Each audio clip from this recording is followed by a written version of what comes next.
What happens when you stare into the eyes of Chicago's most feared predator and refuse to blink? For Nia Caldwell, one moment of raw defiance against Ren Takahiro, the cold-blooded head of the Japanese Mafia, should have been her last. She wasn't supposed to walk away from his table alive, but instead of her funeral, she became his fixation. Nia never imagined her exhausting double shifts at the Ren would collide with Ren Takahiro's world, a world where silence means survival and fear is currency. To stand against him meant inviting death. To submit meant losing herself. But what happens when a man built on terror meets a woman who refuses to be afraid? An obsession becomes more dangerous than vengeance. Before we continue this story to see what happens next, please like and subscribe to our channel and let us know in the comments where you're watching from. Your support helps us bring these stories to life. The Thursday night crowd filled the Ren with a symphony of clinking glasses, low jazz, and the kind of laughter that came easy with expensive wine. The restaurant glowed amber under Edison bulbs, casting warm shadows across exposed brick walls and marble tables. The air carried the rich aroma of seared ribeye, truffle risotto, and the sharp bite of aged whiskey, scents that usually meant Chicago's elite were spending money they'd never miss. Nia Caldwell moved between tables with practiced efficiency, balancing a tray of drinks while her mind calculated tips and rent and whether she'd make it home before midnight. At 26, she'd learned to wear exhaustion like a second skin. Her natural hair was pulled into a neat bun, a few coils escaping to frame her brown face, and her black uniform somehow still looked crisp despite the 8-hour shift already behind her. She wasn't just a waitress here. She was invisible labor, the kind of person wealthy patrons looked through rather than at. "Table 7 needs refills," Marcus, the bartender, murmured as she passed. Nia nodded, already reaching for the wine bottle. That's when the atmosphere shifted. The front door opened, and the restaurant's oxygen seemed to vanish. Conversations didn't just lower. They stopped mid-sentence. Forks paused halfway to mouths. Even the jazz pianist's fingers stumbled over keys before recovering. Nia's stomach clenched with a familiar dread. Thursday, of course. She looked up. 3 men in black suits entered first, moving like shadows with purpose, their eyes scanning the room with the cold assessment of wolves entering a henhouse. But it was the man behind them who commanded the silence. Ren Takahiro didn't walk. He claimed space. Broad-shouldered and lean, his black suit cut with such precision it looked weapon-sharp. His hair, dark as ink, was pulled back severely, revealing a face that could have been carved from stone, all hard angles and aristocratic coldness. Intricate tattoos crept up from his collar, black ink that whispered of Yakuza heritage and violence earned, not inherited. Nia's hands tightened around the wine bottle. She'd worked at the Ren long enough to know exactly who he was, and more than that, she knew what he was to her.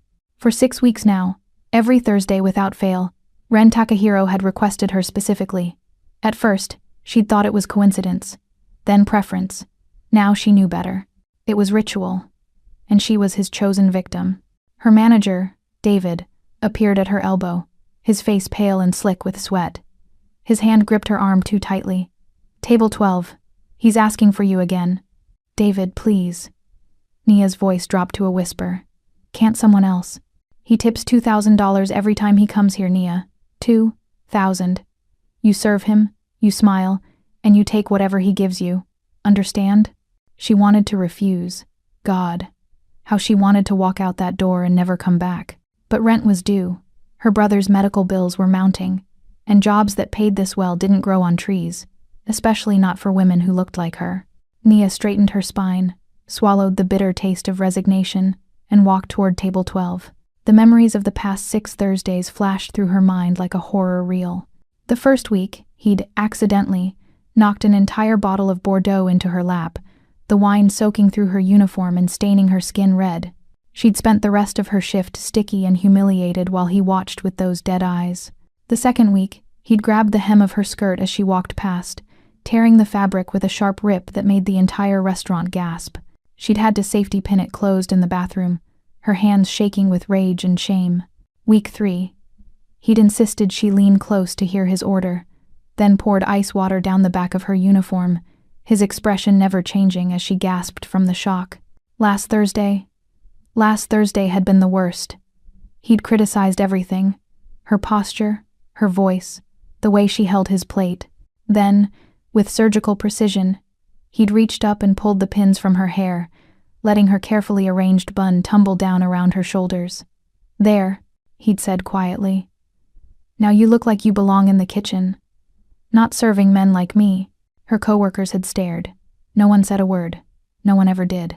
Nia approached table 12, where Ren Takahiro and his men had already settled into the corner booth, the best seat in the house, the one that gave a clear view of both exits. His guards sat rigid, their eyes tracking every movement in the room like security cameras made of flesh. But Ren's gaze found her immediately, locking on with the intensity of a predator who'd been waiting. "Nia," he said her name like he owned it, right on time. "Good evening, Mr. Takahiro." Her voice came out steady, professional, though her heart hammered against her ribs. "Welcome back to the Ren." "Welcome back?" His lips curved slightly. Not quite a smile, more like the ghost of one. "As if I ever leave. This place has become habit." His eyes dragged slowly down her uniform, then back up. "And you're my favorite part of it." The words should have been a compliment. Instead, they felt like ownership. She set the menu on the table, even though she knew he never looked at it. "Can I start you with—" "Tell me, Nia," Ren interrupted, leaning back in his seat with practiced ease. "Did you fix your uniform from last week, or did you have to buy a new one?" His tone was conversational, curious even, but his eyes glinted with cruel amusement. "I do hope I didn't cause too much trouble." Heat flashed through her chest. Every fiber of her being wanted to throw the menu in his face, to tell him exactly what she thought of men who got their power from humiliating working women. But rent was due. Her brother needed his medication. "It's fine," she managed through gritted teeth. "Good." Ren tilted his head, studying her like a scientist examining an insect. "You know what I appreciate about you, Nia? You keep coming back, week after week. Most people would have quit by now, found another restaurant, another city even." He paused, letting the words sink in. "But not you. You're resilient, or desperate.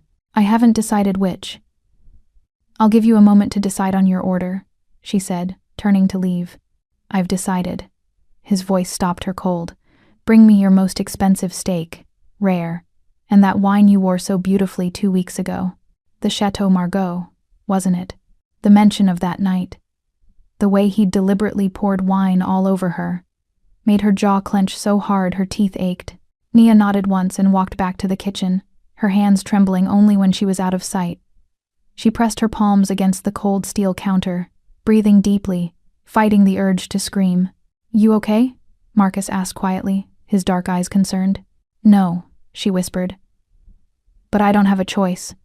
For the next 40 minutes, she served him in careful silence, brought the wine, a 2015 Chateau Margaux that cost more than her monthly rent, delivered the steak, cooked blood rare as requested, refilled water glasses with mechanical precision, always staying just out of reach, always prepared for whatever fresh hell he'd conjured up this week.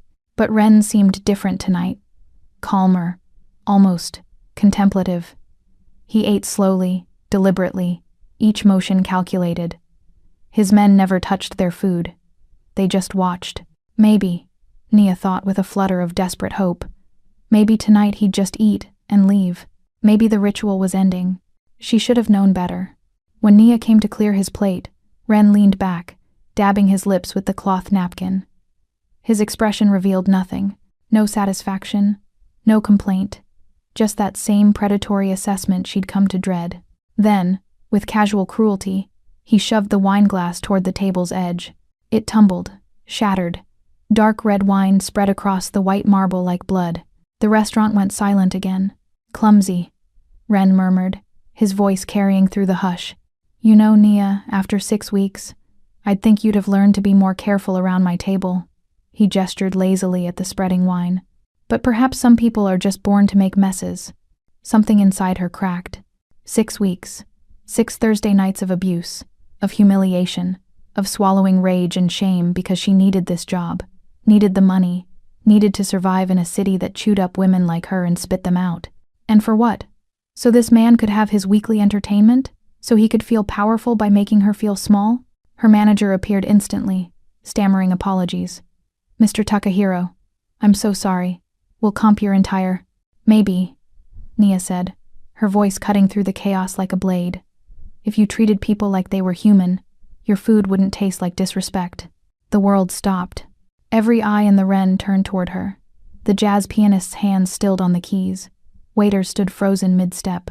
Her manager's face drained of all color, his mouth opening and closing like a fish drowning in air. Ren Takahiro's guards tensed, hands moving toward concealed weapons. But Ren himself? He just stared at her, those obsidian eyes widening fractionally. The first crack in his mask she'd seen in 6 weeks of torment. For a moment nobody moved, nobody breathed. Then, slowly, deliberately, Ren leaned back in his seat, his head tilted slightly, as if seeing her for the first time, and smiled. Not a smirk, not a sneer, a genuine smile that transformed his face from stone to something almost human, and infinitely more dangerous. Finally, he said softly, his voice carrying a strange note of satisfaction, almost relief. Some guts. The words hung in the air like smoke. He stood, towering over the table, and reached into his jacket. Nia's breath caught, but he pulled out a money clip, peeled off what looked like several $1,000s, and dropped them on the table. Keep it all, he said, his eyes never leaving hers. You've earned it. Then he did something he'd never done in 6 weeks of Thursday nights. He extended his hand toward her, not to grab, not to humiliate, but as if offering something. A handshake, an acknowledgement. Next Thursday, he said quietly. I expect you here. Same table, but this time. His smile deepened, becoming something she couldn't quite read. This time, I want to see what happens when you stop holding back. Nia stared at his outstretched hand but didn't take it. She wouldn't give him that satisfaction. Instead, she lifted her chin and met his gaze with steel in her own. If you come back, Mr. Takahiro, bring better manners, or don't come at all, the restaurant gasped. Ren's hand lowered slowly, but his smile never wavered. If anything, it grew. Perfect, he whispered, then turned and walked out, his men following like shadows, leaving a restaurant full of people too stunned to breathe. Nia stood there, her entire body shaking, not with fear, but with the adrenaline of 6 weeks of compressed rage finally finding its voice. Her hands trembled. Her heart was a war drum in her chest. She'd done the impossible. Talked back to Ren Takahiro not once but twice, and lived. But as the door closed behind him and the whispers erupted around her, as her manager grabbed her arm and hissed about unemployment and consequences, Nia realized something that made her blood run cold. Surviving his wrath might have been the easy part, because the way he'd looked at her in that final moment, the way he'd smiled, the way he'd said, perfect, like she'd just passed some twisted test she didn't know she was taking, told her this wasn't over. Not even close. For 6 weeks, she'd been his victim. Now, she'd become something far more dangerous. His fascination. Nia didn't sleep that night. She lay in her small studio apartment, staring at the water-stained ceiling, while her mind replayed the moment over and over. The shattered wine glass, the suffocating silence, Ren Takahiro's smile. That smile haunted her more than any threat could have. It was the smile of a man who'd just discovered something unexpected, something he wanted. By the time gray dawn light crept through her curtains, she'd convinced herself of 2 things. Either she'd be dead by Monday, or she'd just made the biggest mistake of her life. Turned out, it was neither. It was worse. The rumors started before she even arrived at work Friday morning. Nia's phone buzzed at 7 a.m. A text from Jasmine, one of the other waitresses. Girl, you're famous. Everyone's talking about you. Then Marcus, you okay? People are asking questions. Then her cousin Dre, who worked security at a club on the south side. Yo, what the hell did you do last night? Your name is in streets I didn't even know you knew existed. Nia's stomach twisted. She dressed quickly, pulling her hair into a tight bun and choosing her most professional outfit, as if looking put together could somehow shield her from whatever was coming. The moment she walked into the Wren staff entrance, the atmosphere changed. Conversations stopped mid-sentence. Eyes that usually greeted her with warm good mornings now slid away, finding sudden fascination with prep work and inventory lists. Jasmine, who'd been her friend for 2 years, actually turned and walked in the opposite direction when she saw Nia approaching. Jas? Nia called after her. Jasmine paused but didn't turn around. I can't, Nia. I'm sorry. Her voice was barely a whisper. My mama said to stay away from you. She said people who cross Ren Takahiro don't. They don't last. The words hung in the air like a death sentence. Marcus was the only one who met her eyes when she entered the kitchen. He handed her a cup of coffee without a word, but his expression said everything. You're brave. But brave doesn't mean safe. Is it really that bad? Nia asked quietly. Worse, Marcus replied, his voice low. You're a legend in the worst possible way. I heard 3 different versions of what happened last night, and in 2 of them, you're already dead. But I'm standing right here. That's what's scaring people. Before Nia could respond, David, the manager, appeared in the kitchen doorway. His face was pale, his tie slightly askew, like he'd dressed in a hurry or hadn't slept, probably both. Nia, my office, now. David's office smelled like stale coffee and desperation. He closed the door behind them and immediately started pacing, running his hands through his thinning hair. Do you have any idea what you've done? He didn't yell. His voice was worse than yelling. It was the quiet panic of a man watching his livelihood circle the drain. Any idea at all? I defended myself, Nia said, her voice steady despite her racing heart. He's been harassing me for 6 weeks. Harassing? David laughed, a brittle sound. Nia, that man spends $10,000 every Thursday night. He brings clients here, high-profile clients, politicians, businessmen, people who matter. He stopped pacing and stared at her. You're a waitress, a replaceable waitress. The words stung, but Nia had heard worse. Then replace me. I can't. David's voice cracked. Because he called this morning. Personally. Do you know what he said? Nia's blood ran cold. What? He said, and I quote, make sure Nia Caldwell works next Thursday. Same table. If she's not there, I'll find somewhere else to spend my Thursdays. David leaned against his desk, suddenly looking 10 years older. He's coming back, Nia, and he's asking for you specifically. Again. The room tilted slightly. Nia gripped the back of the chair to steady herself. I don't understand. Neither do I. David's voice dropped to barely a whisper. But here's what I do understand. The Ren doesn't need martyrs. It needs waitresses who show up, serve food, and go home without making waves. If you want to keep this job, if you want to keep breathing, you'll be here next Thursday. You'll smile. You'll serve him. And you'll keep whatever fire you found last night buried so deep it never sees daylight again. He opened the door, a clear dismissal. Now get to work. And Nia, stay out of trouble. I can't protect you from men like him. As if he'd ever tried. The shift dragged like pulling teeth. Every customer who walked through the door made Nia's shoulders tense. Every time the entrance chime rang, she half expected to see Ren Takahiro standing there, that predatory smile on his face. But he never came. Somehow, that was worse. At 10 p.m., when her shift finally ended, Nia changed out of her uniform in record time. She just wanted to go home, lock her door, and pretend the last 24 hours had been a bad dream. The October night was crisp, the kind of cold that promised winter wasn't far behind. Chicago's streets glowed under streetlights, neon signs from corner stores and late-night diners bleeding color into the darkness.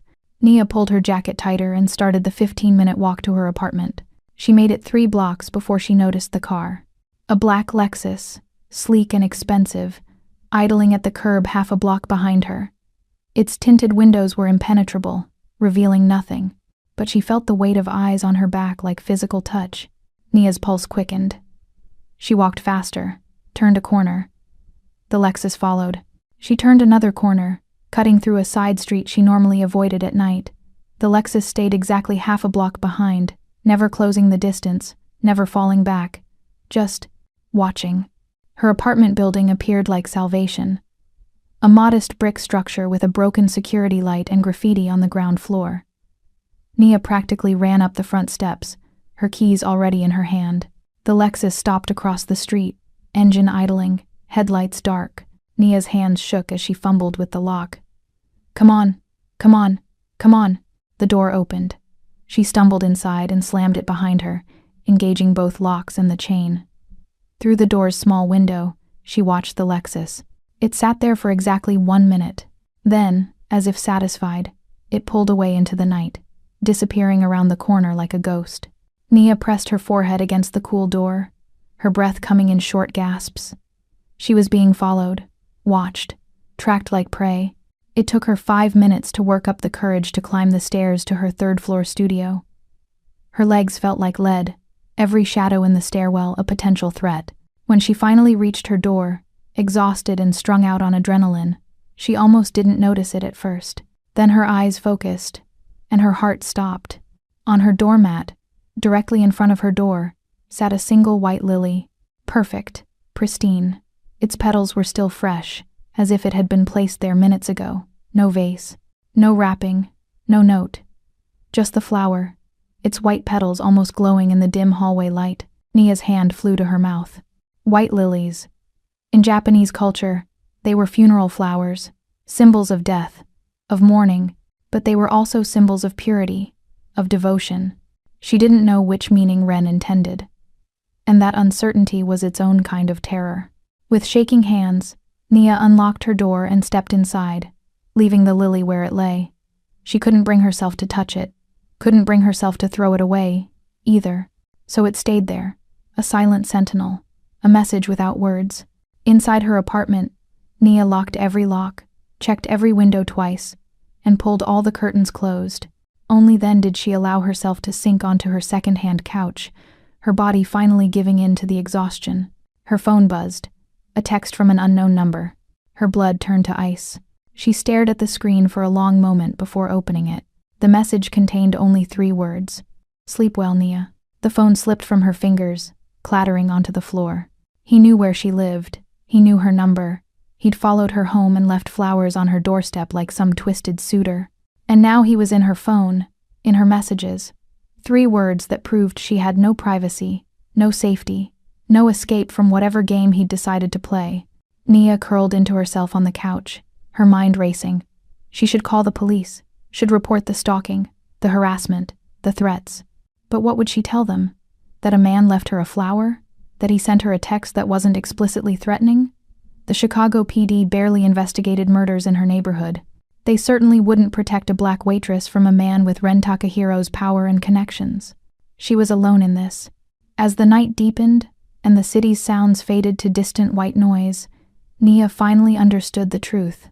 Last night, when she'd talked back to Ren Takahiro, she hadn't just defended her dignity. She'd awakened something in him. Something dark and obsessive and utterly relentless. And now he was watching. Always watching. The white lily on her doorstep would still be there in the morning, she knew. A reminder that she'd crossed a line she could never uncross. That she'd caught the attention of a man who didn't know how to let go. Nia closed her eyes, but sleep wouldn't come. All she could see was that smile, finally. Some guts. The week crawled by like a death sentence counting down. Every morning, Nia found a white lily on her doorstep. Every night, the black Lexus idled across from her building. She stopped sleeping properly, catching only fragmented hours of rest punctuated by dreams of obsidian eyes and predatory smiles. Her coworkers still avoided her. Jasmine had requested a schedule change to avoid overlapping shifts. Marcus remained her only ally, though even he kept their conversations brief and whispered, as if speaking too loudly about her situation might draw attention.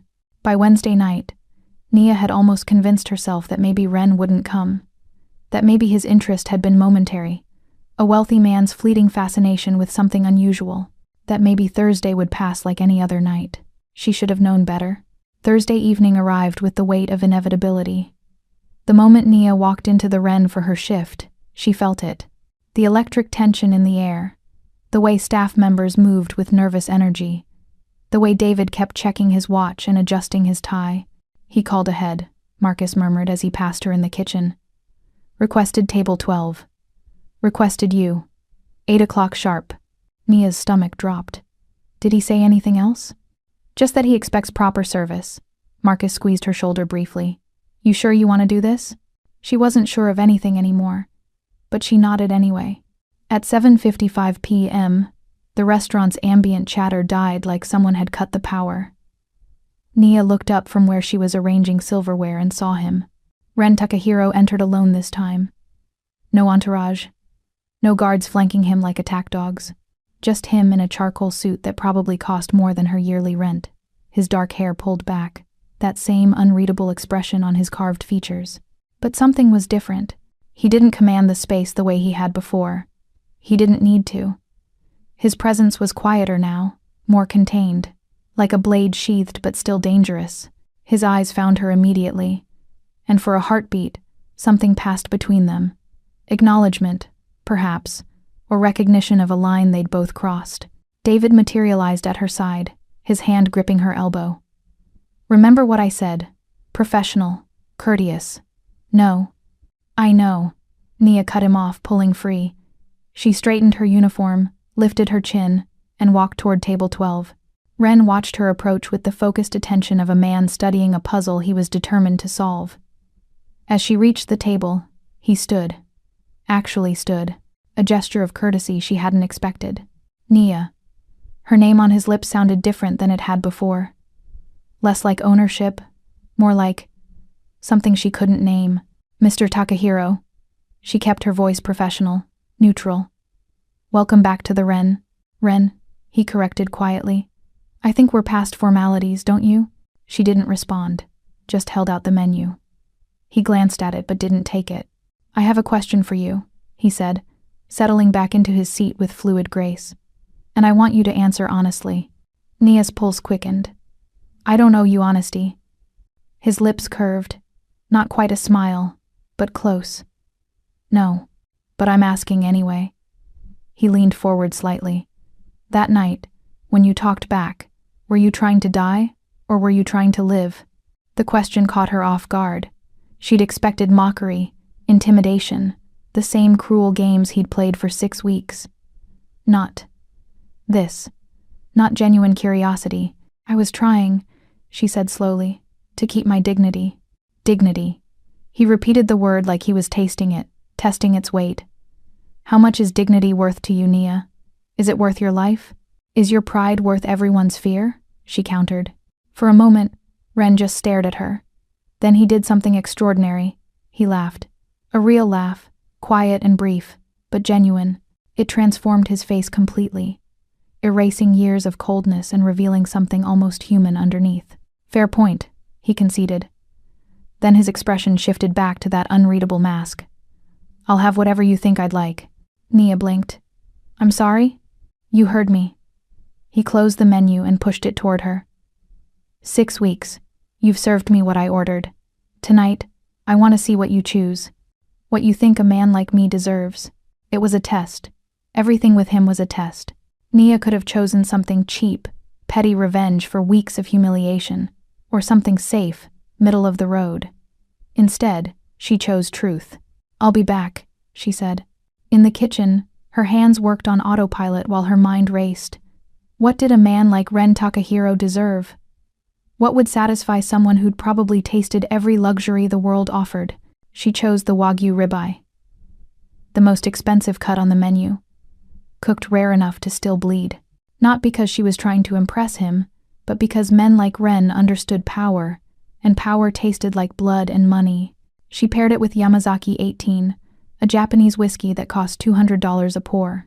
When she set the plate and glass before him, Ren studied both for a long moment. Then his eyes lifted to hers. "Still brave, I see." "Still standing," she replied. He picked up the whiskey, swirled it once, and took a slow sip. Something flickered in his expression.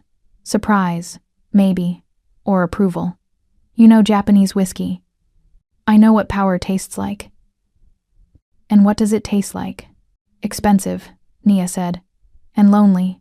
The words hung between them, charged with meaning she hadn't intended to reveal. Ren's jaw tightened almost imperceptibly, the only sign her words had landed. He cut into the steak, the knife sliding through flesh with practiced precision, took a bite, chewed slowly, deliberately.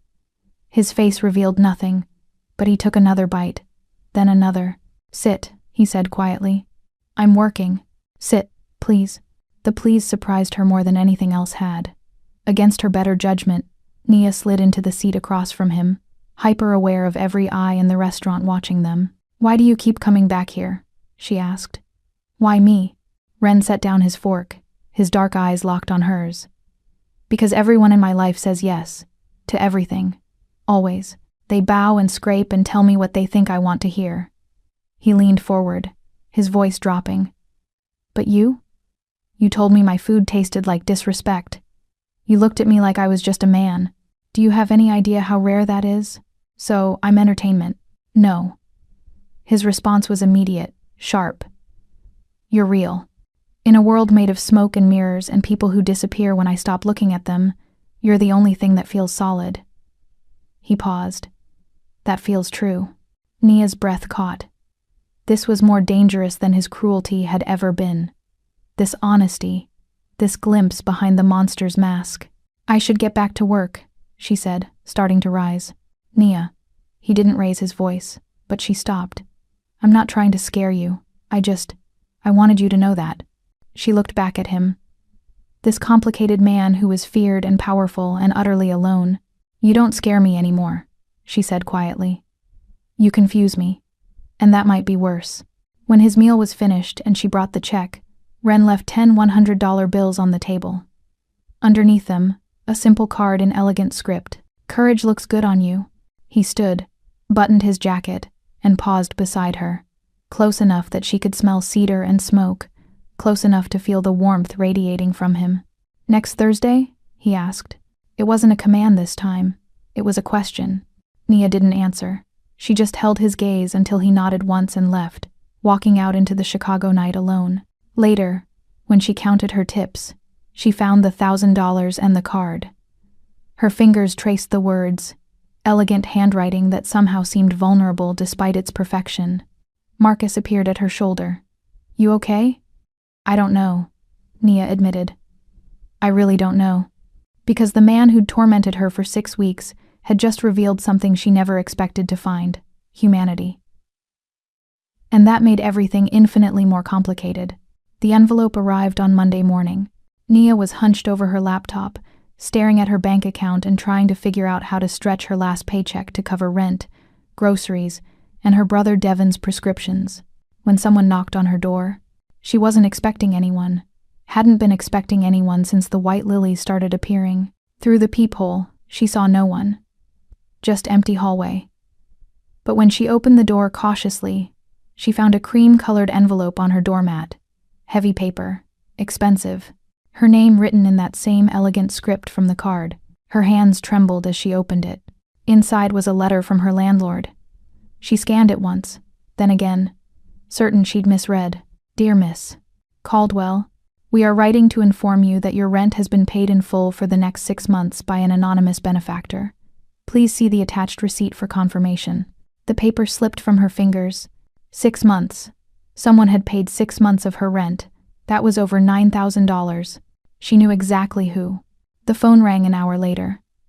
Her brother Devin, calling from his apartment across town, where he was recovering from his latest round of treatment for his chronic kidney disease. Nia, you're not going to believe this. Devin's voice was bright, disbelieving. I got a call from the hospital. Someone paid off my entire bill. $15,000. They said it was an anonymous donation specifically earmarked for my account. Nia's chest tightened. Devin, I know we don't know any rich people, but maybe it was one of those charity things? Or a church group? Nia, this is a miracle. I can actually afford my medications now without worrying about. Dev, I have to go. Nia interrupted, her voice strained. I'll call you later. She hung up before he could ask questions she couldn't answer. By Tuesday, she'd discovered more. A mysterious billing error had cleared her $3,000 in credit card debt. The parking tickets she'd been avoiding had vanished from the city system. Even her car, which had been on the verge of repossession, suddenly had its loan restructured with impossibly favorable terms. Every problem in her life, methodically solved by invisible hands. Wednesday night, she couldn't take it anymore. Nia showed up at the Ren 3 hours before her shift, knowing he'd be there. Ren Takahiro had dinner reservations every Wednesday at 6. Marcus had mentioned it once, back before everything changed. She found him exactly where she expected. Table 12, alone, reviewing documents with the focused attention of a man building empires. His head lifted when she approached, surprise flickering across his features. Nia, you're early. We need to talk. Now. Something in her tone made him close the folder and gesture to the seat across from him. Please.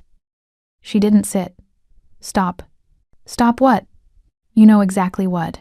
Her voice was low but fierce. My rent, my brother's hospital bills, my debts, all of it. Stop playing God with my life. Ren leaned back, his expression unreadable. I don't know what you're— Don't. She cut him off. Don't insult me by lying. You're the only person with the power and the obsession to do this. For a moment, silence stretched between them. Then Ren's lips curved into something that might have been a smile. Sit down, Nia. I don't take orders from you. Then sit down as a favor to me, he said quietly. Please. There was that word again. Please. It disarmed her every time. Nia sat, her posture rigid, hands clenched in her lap. I take care of what's mine, Ren said simply. I'm not yours. His eyes locked onto hers, intense and unwavering. You will be. The words should have terrified her. Instead, they sent heat flooding through her veins, anger mixed with something she refused to name. You can't buy me. Nia's voice shook. You think solving my problems makes me owe you something? No. Ren's response was immediate. I think you've been drowning, and I threw you a life raft. What you do with it is your choice. Why do you care? He was quiet for a long moment, his fingers drumming once against the table. The first nervous gesture she'd ever seen from him, because when I close my eyes, I see you standing in that restaurant, wine soaking into the floor, telling me my food tastes like disrespect. And for the first time in 10 years, I felt something other than cold. He leaned forward. You woke me up, Nia, and I'm not going to let you drown in problems I can solve with a phone call. That's not love, she whispered. That's obsession. Maybe, he agreed, but it's honest. Nia stood abruptly, her chair scraping against the floor. Stay out of my life, Ren, if you want to. If you want whatever this is, you don't get to control me. You don't get to solve me like I'm some equation. She turned to leave, but his voice stopped her. I can't. She looked back. Can't what? Stay out of your life. His expression was raw, vulnerable in a way that made her chest ache. I've tried. I've spent a week trying to convince myself to let this go. To let you go. And I can't, Nia. I don't know how. The confession hung in the air between them. Dangerous, electric, impossible to ignore. Nia swallowed hard. Then learn. She left before he could respond, her heart pounding so hard she thought it might crack her ribs. That night, when she returned to her apartment, she found another white lily. But this time, it sat in a delicate glass vase on her kitchen counter. A vase she'd never owned, in an apartment she'd locked that morning. The lily was fresh, perfect, its white petals almost glowing in the dim light. Beside it, a small card. I'm trying, but some things are worth the fight. Nia stared at the lily, at the vase, at the evidence that Ren Takahiro had been inside her home, that he could reach her anywhere, anytime, that locks and doors and distance meant nothing to a man with his resources. She should have been terrified, should have called the police, should have run. Instead, she picked up the lily and inhaled its sweet scent, her mind a war between fear and something infinitely more dangerous, because part of her, a part she didn't want to acknowledge. He had noticed the vase was beautiful, that the gesture was thoughtful, not threatening, that the card's words carried a vulnerability she never expected from a man like him.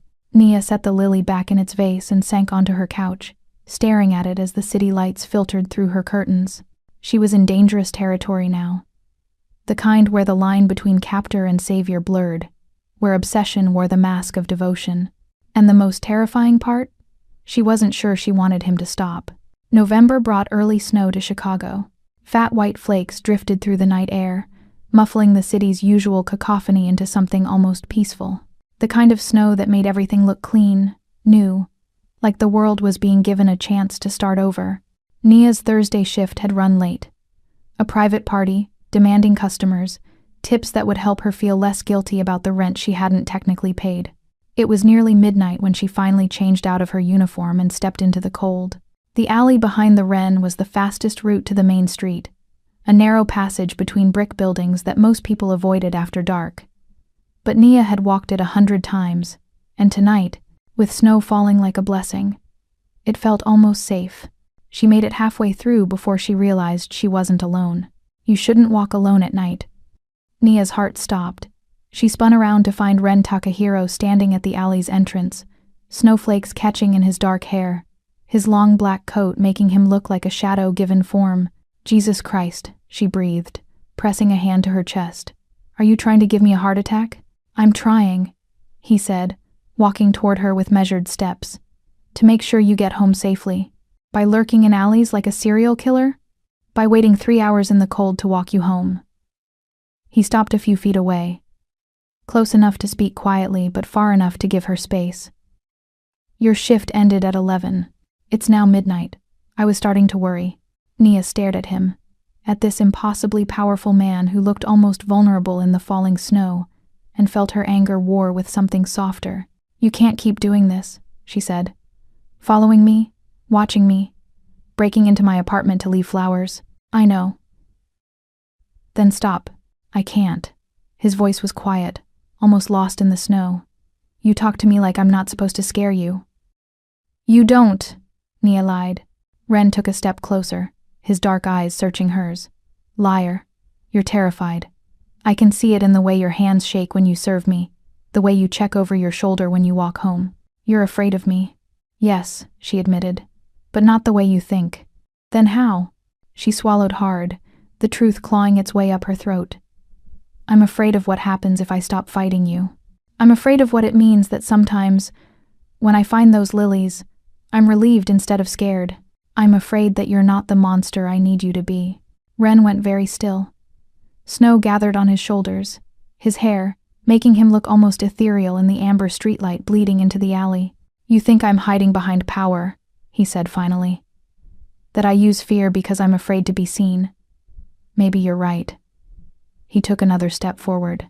But maybe I just found something worth stepping into the light for. They were close now, close enough that Nia could see the snowflakes melting on his coat, could smell cedar and smoke and winter cold. Close enough to feel the heat radiating from him in the freezing air. What do you want from me, Ren? Her voice came out whisper soft. Everything, he said simply. I want you to look at me the way you did that Thursday night, like I'm just a man who needs to learn better manners. I want you to challenge me, to push back, to refuse to bow. His hand lifted slowly, telegraphing the movement, giving her time to pull away. When she didn't, his fingers ghosted along her jaw, barely touching. I want to be worthy of the woman who had the courage to tell me I tasted like disrespect. Nia's breath caught. His touch was warm despite the cold, gentle in a way that contradicted everything she knew about him. You're a criminal, she whispered. A killer. You've destroyed lives. Yes. He didn't deny it, didn't make excuses. I've done terrible things to build my empire. I won't apologize for surviving, for clawing my way to power when the world tried to bury me. His thumb traced her cheekbone with devastating softness. But I've never felt more alive than when you looked at me with fire in your eyes and refused to break. This is insane. Nia breathed, but she didn't pull away. Probably. A ghost of a smile touched his lips, but sanity is overrated. For one suspended heartbeat, they stood there. The Mafia king and the Waitress, predator and prey. Two people who shouldn't fit but somehow did, while snow fell around them like the world was holding its breath. Then Nia did something that surprised them both. She reached up and brushed snow from his hair, her touch tentative, testing. If we do this, whatever this is, I need you to understand something. Anything. I'm not your possession. I'm not some prize you won by breaking me down until I said yes. If I choose this, I choose it because I want to. Not because I'm afraid, not because you paid my rent, not because you're powerful. Her eyes locked onto his. I choose it because I see you, the real you, and despite everything, despite the danger and the fear and the absolute insanity of it, I want to know what happens if the monster learns to be human again. Ren's expression cracked open, revealing something raw and desperate and startlingly young. His hand cupped her face fully now, his touch reverent. You terrify me, he whispered. Good. Nia's lips curved slightly. Then we're even. He leaned in slowly, giving her every chance to pull away, to change her mind, to run.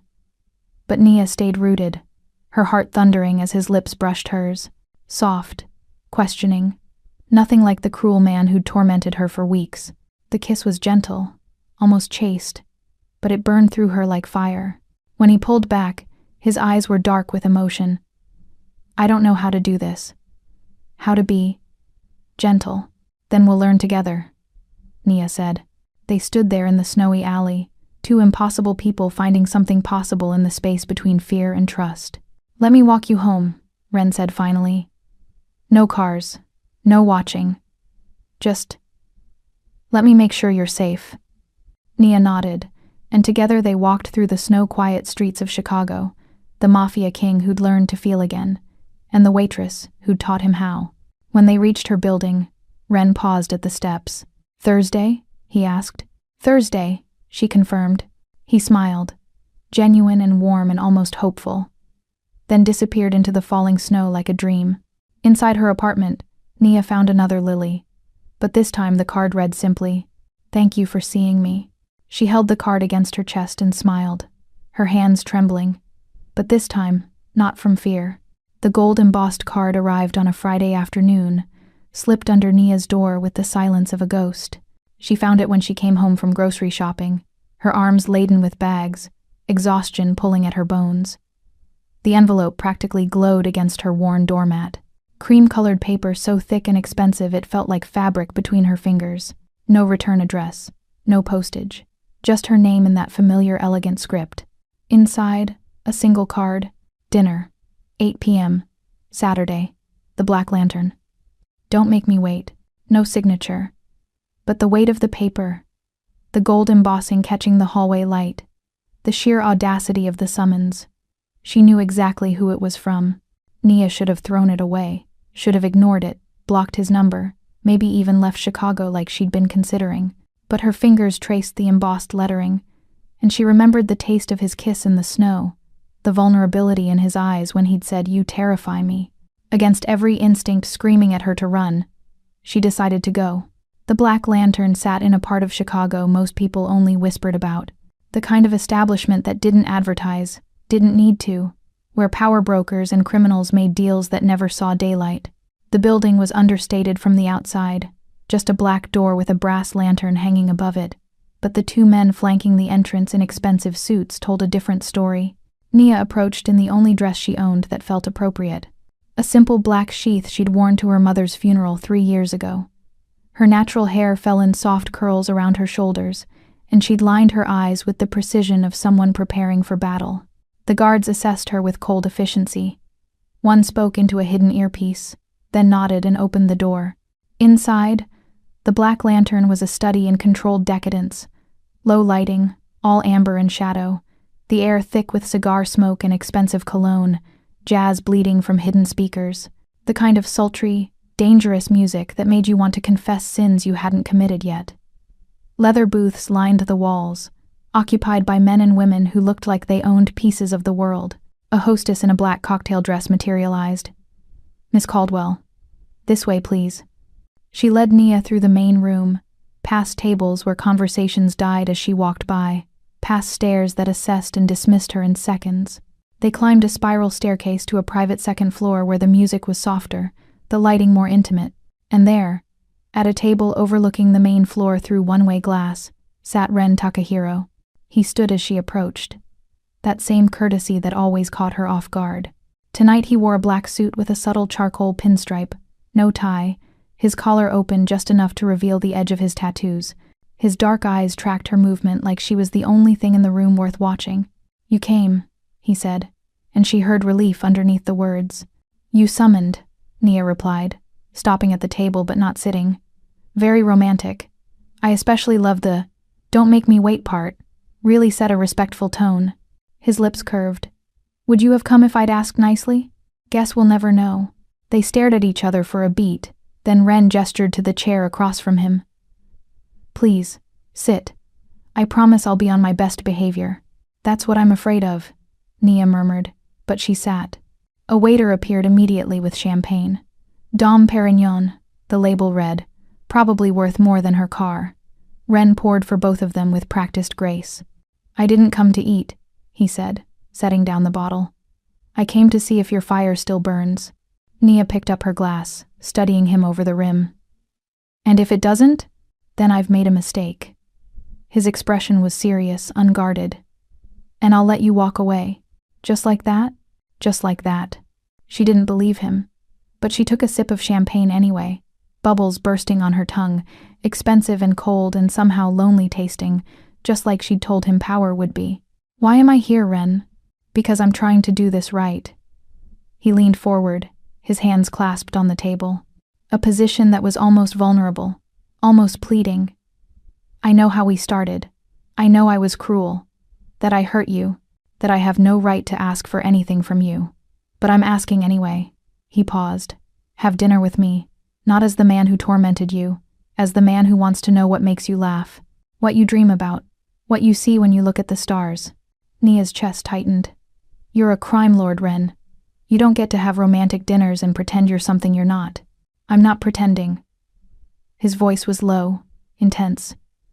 "I am what I am. I won't apologize for it. But I'm also a man who hasn't felt anything real in a decade until you looked at me with fire in your eyes." He reached across the table, his hand palm up, offering, "I just want one night where we're not predator and prey, where we're just two people sharing a meal." Nia stared at his offered hand. She could walk away, should walk away, but instead, she placed her hand in his. His fingers closed around hers. Warm, careful, like she was something precious. They ate, and they talked. Ren asked questions she didn't expect, about her childhood in Atlanta, about why she came to Chicago, about her brother Devin and the mother they'd both lost. He listened with the focus of someone truly hearing her, not just waiting for his turn to speak. In return, Nia asked about Japan, about the tattoos that marked his skin, about the brother he mentioned once, then quickly changed the subject. He answered some questions, deflected others, but she saw glimpses of the man beneath the monster. Someone who'd clawed his way to power because the alternative was death. Someone who'd built walls so high he'd forgotten what it felt like to let someone in. Hours passed like minutes. The champagne bottle emptied. Their chairs moved closer. When the waiter brought dessert, a delicate matcha panna cotta that Ren insisted she try, he fed her a spoonful, his eyes never leaving hers. The intimacy of it stole her breath. "This is dangerous," Nia whispered. "I know. We're from different worlds. I know that too. This can't work." Ren's hand came up to cup her face, his thumb brushing her cheek. "Then let it not work spectacularly. Let it burn bright before it burns out." His voice dropped to barely a whisper. "I'm tired of being cold, Nia. You make me feel warm." She should have pulled away. Instead, she leaned into his touch. When she finally stood to leave, when the evening had stretched into early morning, and she knew she needed to go before she did something irrevocable, Ren caught her wrist. Not forcefully, just enough pressure to make her pause, to make her turn back and meet his eyes. "Don't mistake my patience for weakness, Nia Caldwell." His voice was soft but edged with steel. "I don't lose what fascinates me. I don't lose what fascinates me." Nia looked down at his hand on her wrist, then back up to his face. Her voice came out steady, challenging. "Then maybe you'll finally learn how to lose."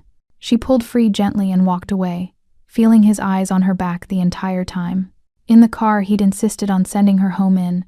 Nia touched her wrist where his fingers had been and wondered if she'd just made the best or worst decision of her life. Probably both. The first sign came on Monday.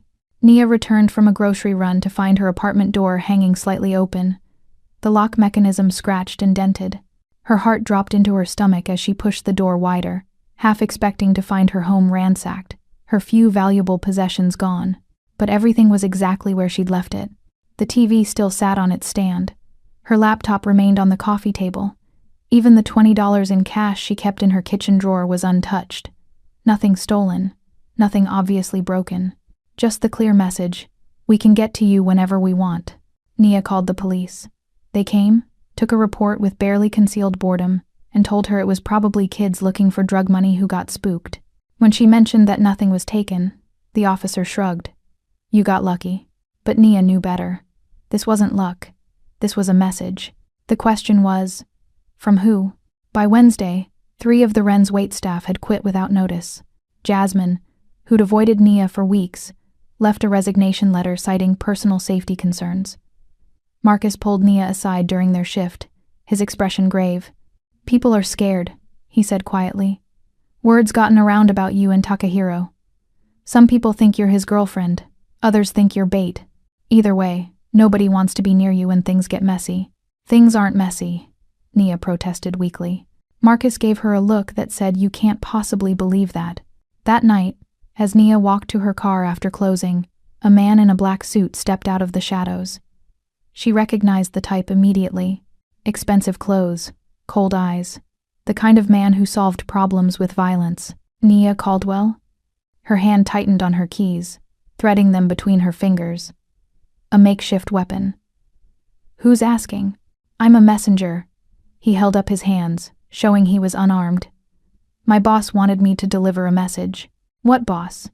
The one who's concerned about your association with Ren Takahiro. The man smiled, but it didn't reach his eyes. My boss says you should stop provoking him, for your own safety. Nia's pulse hammered, but she kept her voice steady. Tell your boss I don't answer to men who hide behind messengers. The man's smile widened, becoming genuine. That's exactly what he said you'd say. He tilted his head, studying her with something like respect. That's why he likes you, you know. You don't bend. Who sent you? Someone who wants to see how this plays out. The man stepped back into the shadows. Be careful, Miss Caldwell. There are people in this city who see you as leverage, and leverage gets used. He disappeared before she could respond, leaving her alone in the parking lot with a racing heart and more questions than answers. Nia made it home safely, triple-checked her locks, and tried to convince herself everything was fine. She'd almost succeeded when, at midnight, she heard the restaurant's back door open downstairs. Her apartment was above a closed boutique, but the building shared a wall with the Wren's service entrance. She knew the sound of that door, the particular creak of old hinges, the way it scraped against concrete. Someone was in the restaurant. After hours. After everyone had gone home. Nia should have called the police. Should have stayed in her apartment with the door locked. Instead, she grabbed the baseball bat she kept by her door and crept downstairs. The Wren was dark except for emergency lighting, casting everything in eerie red. Nia moved silently through the dining room, bat raised, her breath shallow. She found him in the kitchen. Ren Takahiro stood at the prep station, still in his suit, examining the knives mounted on the magnetic strip with idle curiosity. He didn't turn when she entered, but his voice carried clearly in the silence. You should lock your doors better. You should stop breaking into places. Nia lowered the bat but didn't set it down. What are you doing here? Making sure you're safe. He turned finally, and in the red emergency lighting, he looked almost demonic, all sharp angles and shadows. I heard about your apartment, about the break-in, and you wanted to do what? Break in again to prove a point? I wanted to make sure whoever sent that message understood that you're under my protection. His eyes found hers across the kitchen. Whether you want it or not.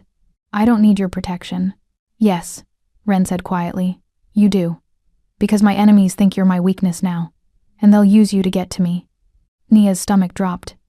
Your enemies did this? The break-in. The messenger. I don't know. For the first time, she heard uncertainty in his voice. It could be rivals testing my boundaries. It could be someone in my own organization who thinks I'm distracted. Or... He paused. It could be someone else entirely. You mean you, Nia said flatly. You could be testing me, seeing if I'll break. Ren crossed the kitchen in 3 strides, stopping just close enough to make her breath hitch. If I wanted to test you, Nia, you'd know. I don't play games with people I care about. You care about me? The words came out more vulnerable than she intended. Terrifyingly so. His hand lifted, hovering near her face but not quite touching. You're not afraid. Oh, I am, Nia whispered, finally admitting it fully. I'm scared of you, of your world, of whatever's happening between us. I'm scared that people are breaking into my home because of you. I'm scared that my coworkers are quitting because of me. Her voice cracked. I'm scared that I'm falling for you anyway, and I don't know how to stop. Ren's expression cracked open, vulnerability bleeding through. Then don't stop. Fall. I'll catch you. You're what I'm falling from. Then I'll catch you anyway. His forehead pressed against hers, their breath mingling in the small space between them. I just learned to breathe through it, she'd told the messenger. But standing here, with Ren Takahiro so close she could count his heartbeats. Nia realized she'd been holding her breath since the moment they met, and maybe it was time to finally exhale. Friday morning, David called her into his office before her shift. Nia knew from his expression. Pale, sweating, unable to meet her eyes. What was coming before he said the words? "I have to let you go." The words hit her like a physical blow, even though she'd been expecting them. "David, I'm sorry." He sounded it. He looked it, but he continued anyway. "Ren Takahiro's presence is bad for business. Half our regular customers are too scared to come in. We've had 3 bomb threats this week. 3. The owner says either you go or we close permanently. So you're choosing him over me. I'm choosing survival." David finally met her eyes. "I'm sorry, Nia. You're a good waitress, a great person, but I have a family. I can't have my restaurant become a war zone." Nia stood, her legs somehow steady despite the floor, feeling like it was tilting. "When?" "Today. I'll pay you through the end of the month, and I'll give you a reference for anywhere that's not connected. Anywhere that's not in Ren's world," he meant.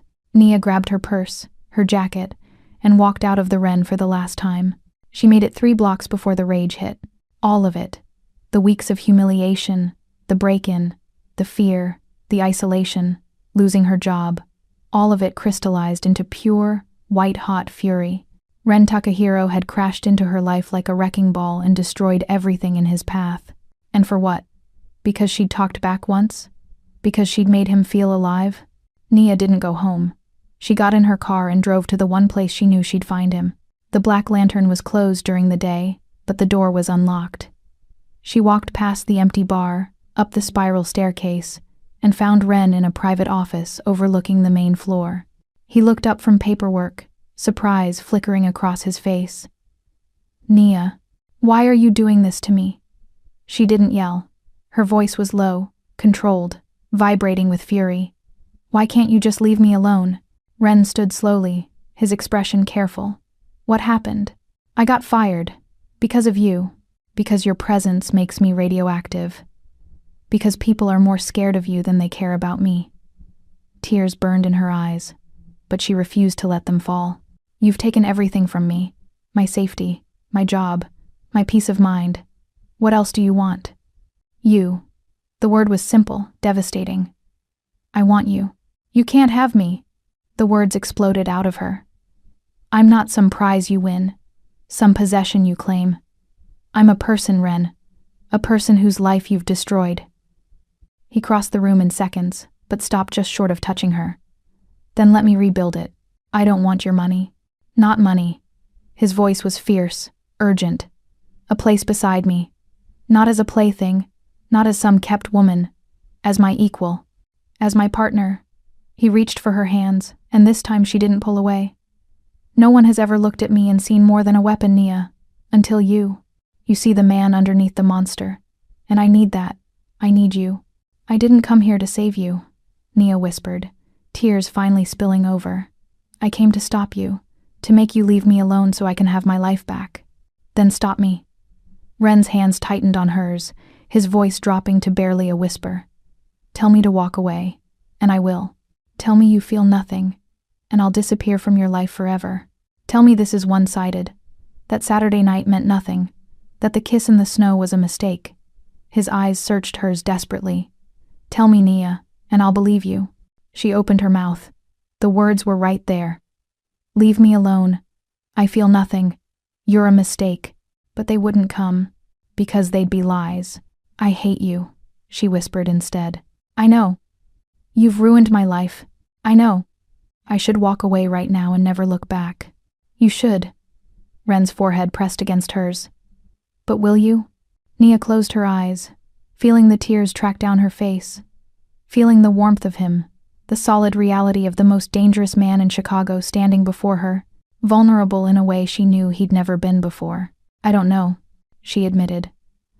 "I don't know anything anymore except that when I'm with you, I feel more alive and more terrified than I've ever felt. And I don't know if that's love or madness. Maybe it's both." His hands came up to cup her face, thumbs wiping away her tears. "Maybe love is madness. Maybe it's supposed to be terrifying and exhilarating and impossible. His voice cracked. All I know is that I was dead inside until you made me feel, and I'll spend the rest of my life trying to be worthy of that gift if you let me. Nia stared into his eyes, those obsidian eyes that had haunted her dreams, and saw truth there. Painful, complicated, dangerous truth. She didn't know if she was making the right choice. Didn't know if this would destroy her or save her or both. But she knew she was tired of running from the one thing that made her feel complete.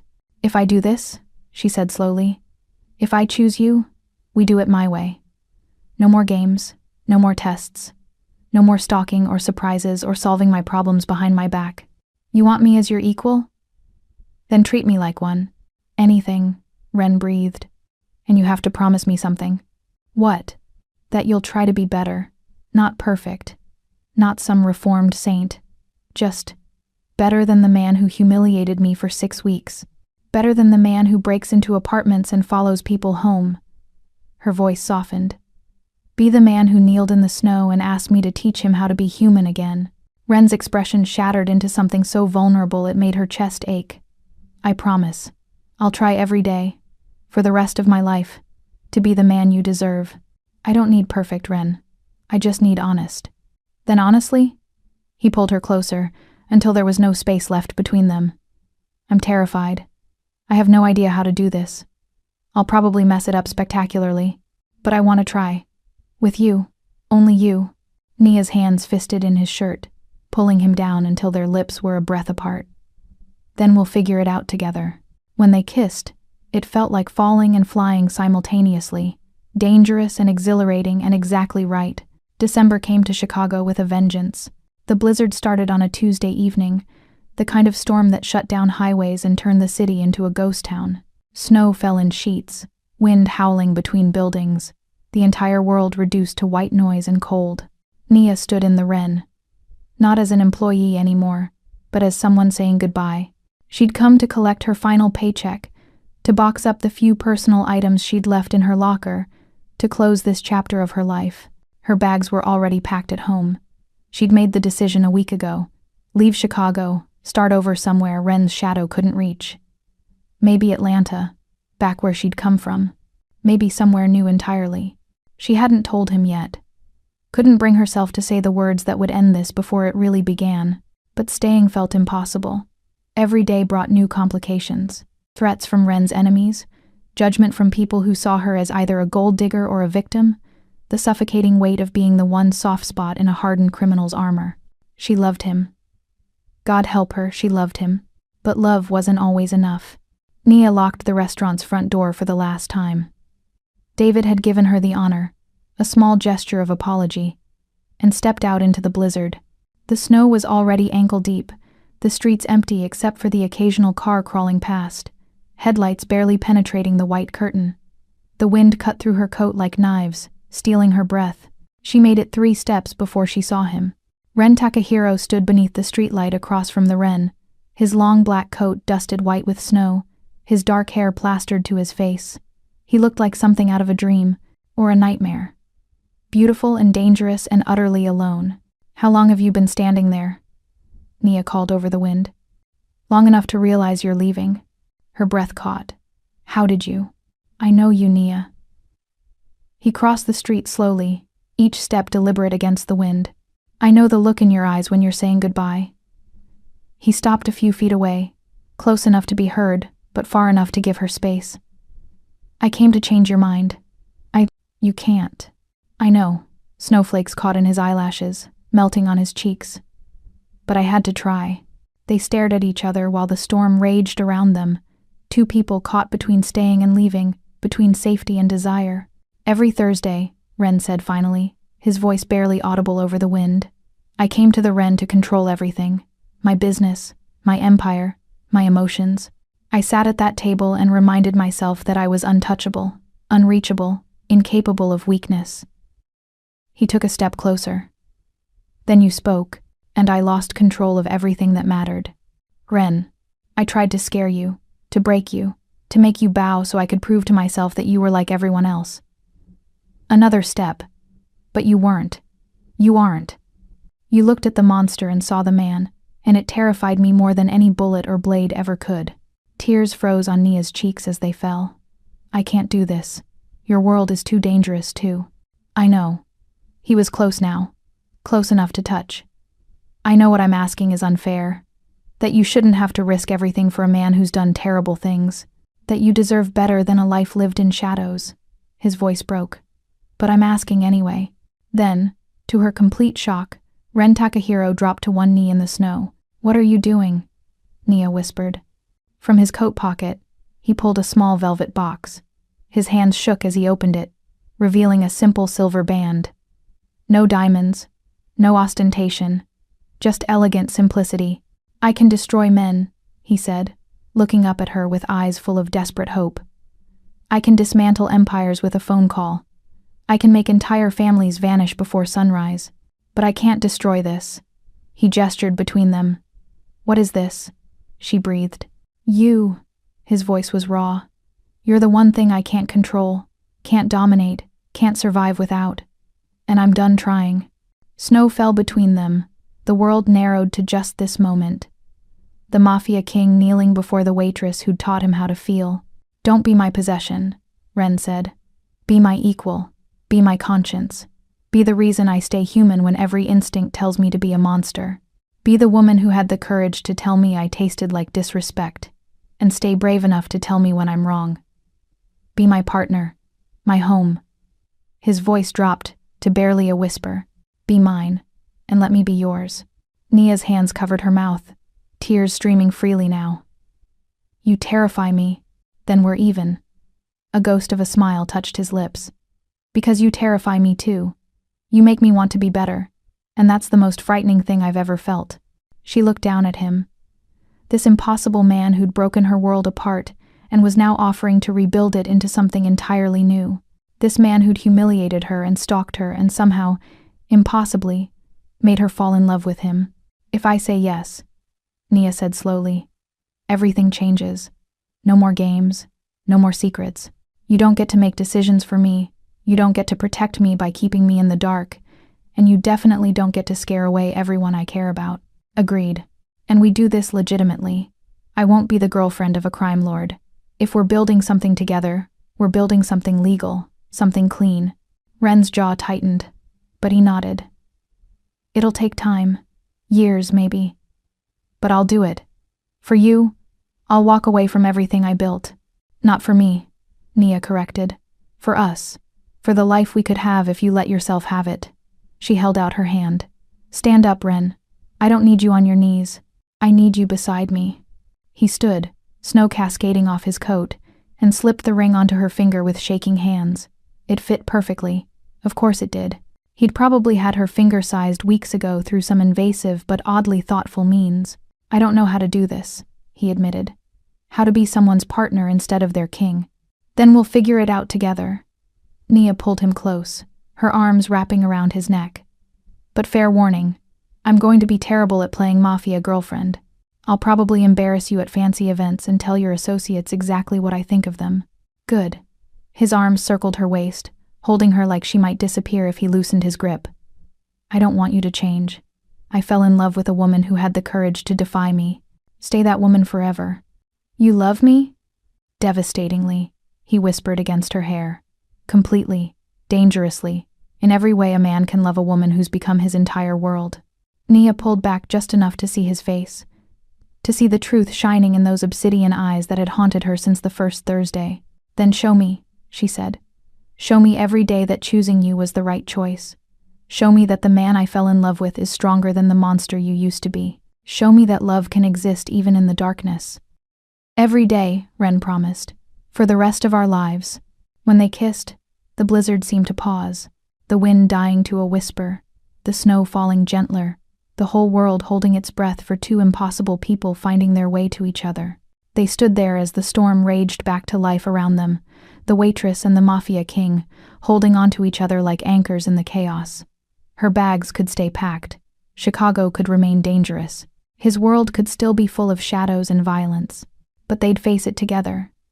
Equals. Partners. Two people who'd found something worth fighting for in the last place either expected. As they finally walked toward Ren's waiting car, hand in hand, Nia looked back at the Ren one last time. The restaurant where she'd been humiliated and defiant, where she'd found her courage and lost her peace, where she'd met a monster and discovered a man. No regrets? Ren asked quietly, following her gaze. Nia squeezed his hand, the silver ring catching the streetlight, and smiled. Only one. What's that? That I didn't tell you your food tasted like disrespect sooner. His laugh, genuine and warm and so achingly human, echoed through the snowy Chicago night, and Nia knew she'd made the right choice, not because it was safe, not because it was easy, but because some love stories aren't about riding off into the sunset. They're about choosing to stand in the storm together and daring the world to tear you apart.